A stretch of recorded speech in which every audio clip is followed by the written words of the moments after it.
sou advogado, coordenador da Associação Popular por Direitos, sou advogado voluntário da ONG Volta Redonda Sem Homofobia e sou cofundador do time de futebol Senos. E hoje eu estou aqui para falar um pouco com vocês sobre os direitos LGBTs na sociedade brasileira, o quanto a gente já evoluiu e quanto ainda precisamos lutar e evoluir. Eu acho importante, antes da gente poder entrar na trajetória sobre os direitos LGBT no Brasil, entendermos um sistema chamado de biopoder e normatização da binaridade dos corpos.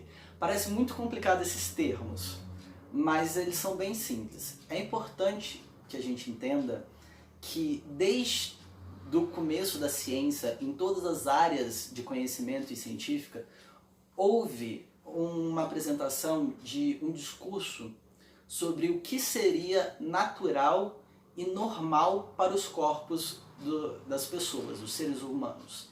E que esse discurso foi tão repetido várias vezes que ele se tornou numa verdade absoluta. Michel Foucault, que cunhou a palavra biopoder, fala que o biopoder são redes de poderes que controlam todo o corpo do ser humano. Ou seja, no poder judiciário, da saúde, no estudo científico, no estudo das artes, até mesmo no estudo das letras, houve a repetição de que existe um discurso verdadeiro de como os corpos deveriam se apresentar e como eles deveriam ser.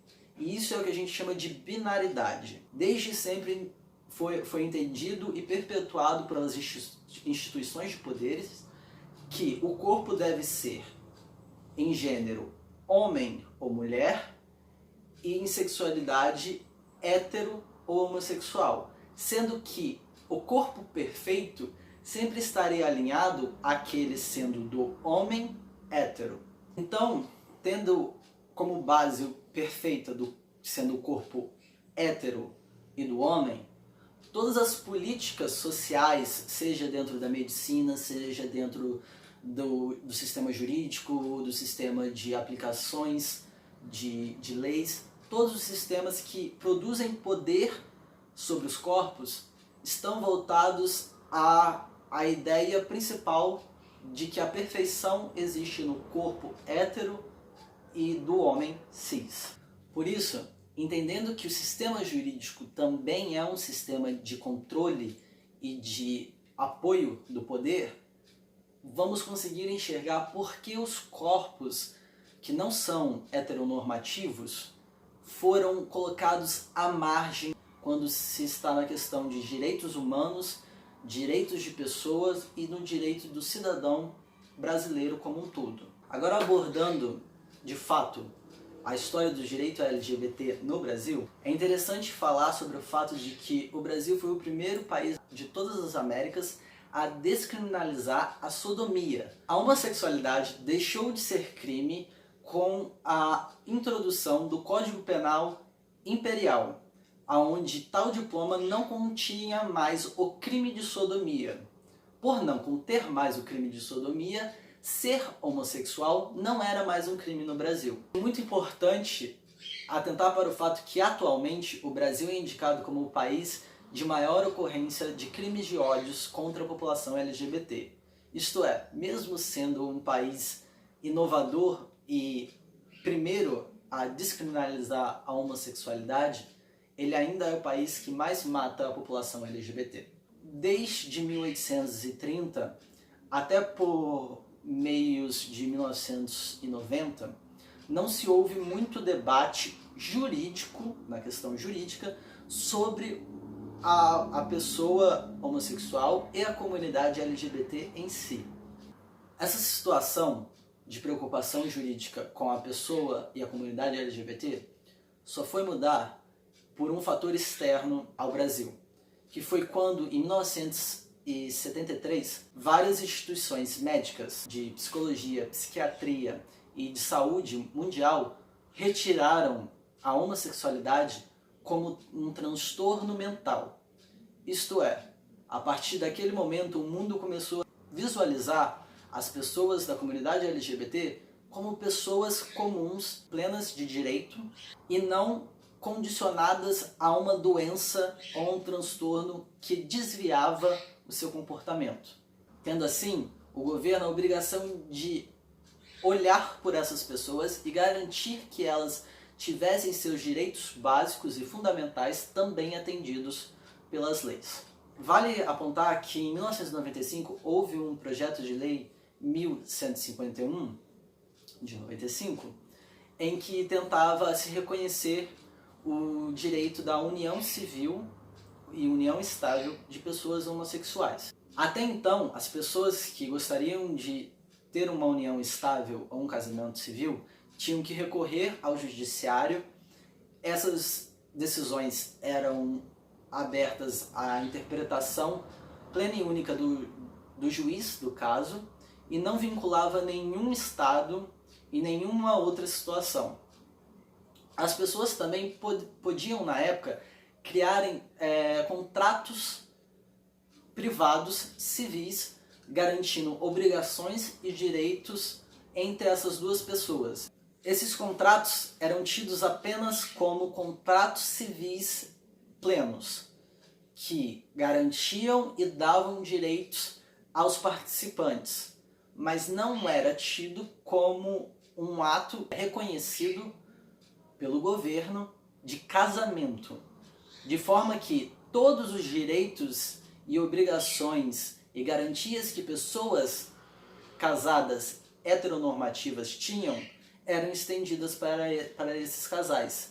Em 1999 foi então que o Conselho Federal de Medicina brasileiro, adotando a política internacional, que retirou a homossexualidade como doença de seus manuais. A partir de agora, então, conseguimos ver que houve muito mais movimento no sistema jurídico, tanto nas leis quanto na execução, uma proximidade com a causa LGBT e com o compromisso de garantir esses direitos para a comunidade. Em 2000, com base na decisão do Rio Grande do Sul, o INSS reconheceu a união estável de casais homoafetivos, de forma a ampliar os direitos do INSS para esses, da mesma forma que os casais heterossexuais têm. A partir da década de 2000, então, houve muito movimento, só que em âmbito regional, para reconhecer o direito dos casais homoafetivos, bem como na luta à discriminação e contra a homofobia.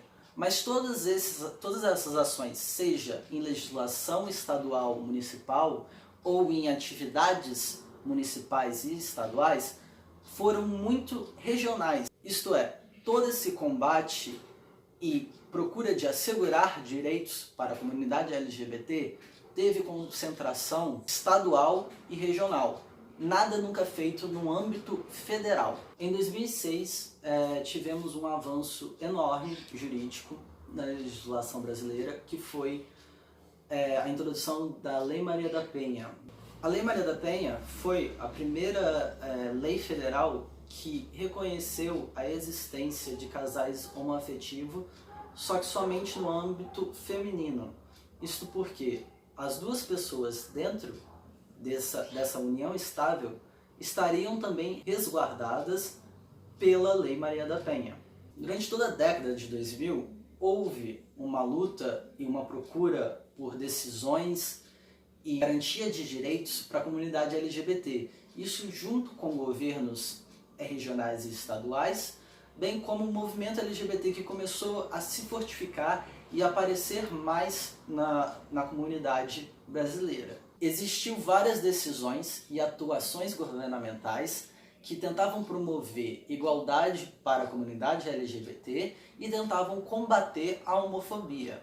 Porém, até então, não houve nenhum movimento de âmbito nacional que garantisse direitos específicos para a comunidade LGBT, principalmente para a questão do casamento homoafetivo. Então, em 2011, temos finalmente a grande decisão tomada pelo STF, dia 5 de maio, que reconheceu por unanimidade a união estável e civil entre casais homoafetivos. É importante saber que o STF só atua quando demandado. Ele não age de própria vontade, isto é, houve a necessidade de que instituições entrassem com um processo que foi conhecido como ADPF 132, pedindo que o STF atuasse por falta de atuação legislativa que cobrisse os direitos familiares e de casais homoafetivos. Ou seja, casais gays e lésbicos deveriam ser equiparados e terem os mesmos direitos garantidos por leis que os casais heterossexuais. É importante nesse momento entender a fragilidade que é ter um direito garantido por uma decisão judicial.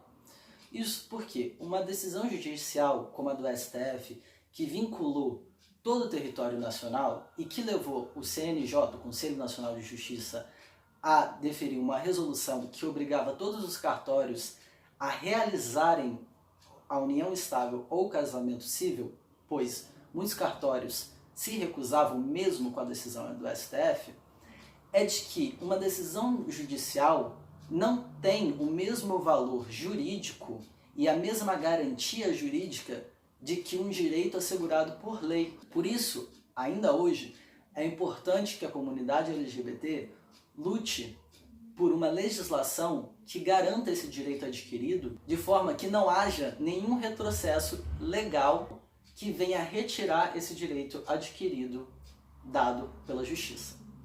Tendo em vista essa fragilidade, em 2003, o CNJ, o Conselho Nacional de Justiça Brasileiro, teve que emitir uma resolução, a Resolução 175, que obrigava todos os cartórios a fazerem o registro das uniões estáveis e das uniões civis de casais homoafetivos. Em 2013 é apresentado o projeto de lei chamado João Nery, 5002 de 2013. Esse projeto de lei teve grande importância e muito apoio da comunidade LGBT, porque ele visava regular a identidade de gênero, a expressão da sexualidade e garantir os direitos à população trans e travesti sobre seu nome, gênero e sexualidade. Dentro dessa lei, já seria regularizado a mudança de nome, a mudança de sexo, a necessidade ou não, mas a garantia de fazer hormonioterapia, cirurgias e qualquer outras alterações corporais pelo Sistema de Saúde Único Brasileiro, e assegurava o direito de todas as pessoas LGBTs, mas principalmente da comunidade trans e travesti, de ser quem elas eram. Infelizmente, esse projeto de lei foi arquivado pelo governo e o Congresso atual no dia 31 de 1 de 2019. Em 2016, a presidente do governo da época assinou um decreto, o decreto 8.727, que garantia o direito das pessoas trans e travestis a utilizarem o nome social em todas as instâncias da administração pública direta, nas fundações e autarquias federais. Esse direito era garantido tanto para os servidores públicos quanto para aqueles que utilizavam o serviço público. Em 2018, o STF tomou uma decisão por unanimidade permitindo que pessoas trans e travestis fizessem a mudança de nome diretamente no cartório, sem a necessidade de apresentar nenhum laudo médico ou psicológico que comprovasse a identidade trans ou a mudança corporal que a pessoa tivesse feito. Logo em seguida, mais ou menos 3 meses depois, o CNJ veio a regularizar esse procedimento, trazendo regras a serem aplicadas em todos os cartórios, indicando quais documentos precisavam ser apresentados e como seria feito a mudança de nome e de sexo na certidão de nascimento. Nessa regulamentação do CNJ, ficou claro e explícito que não é necessário apresentar nenhum laudo psicológico, psiquiátrico ou médico para realizar o pedido. Mais recentemente, houve decisão do STF sobre a criminalização da homofobia. Essa é uma questão que não é uma luta e pauta da comunidade LGBT de hoje. É uma luta muito antiga e existente desde a própria existência da comunidade LGBT. O STF em 2019 julgou 2 processos, um mandado de injunção e uma ação de inconstitucionalidade por omissão. Nesse caso, a homofobia foi equiparada ao racismo como crime de ódio, em que a pena é inafiançável, ou seja, não cabe fiança para sair da cadeia, e é imprescritível. Muitos discutem que seria mais eficaz ter políticas públicas de educação para que haja uma melhor recepção da comunidade LGBT dentro da sociedade. Mas isso não invalida a importância que a decisão teve. A comissão da OAB do Brasil, por decisão unânime, decidiu que uma pessoa condenada por crimes de ódio contra uma pessoa LGBT, contra a comunidade LGBT, por razões da sexualidade, gênero ou afins, não poderia mais fazer parte do quadro da ordem. Isto é, o advogado perderia sua carteira de advocacia caso fosse condenado por um crime de ódio à comunidade LGBT. É isso, gente. Espero que vocês tenham curtido a nossa conversa pequena sobre direitos LGBTs no Brasil. Aqui embaixo vai ter e-mail de contato comigo e com a ONG que eu participo, VR Sem Homofobia. Espero muito que vocês tenham curtido. Tchau!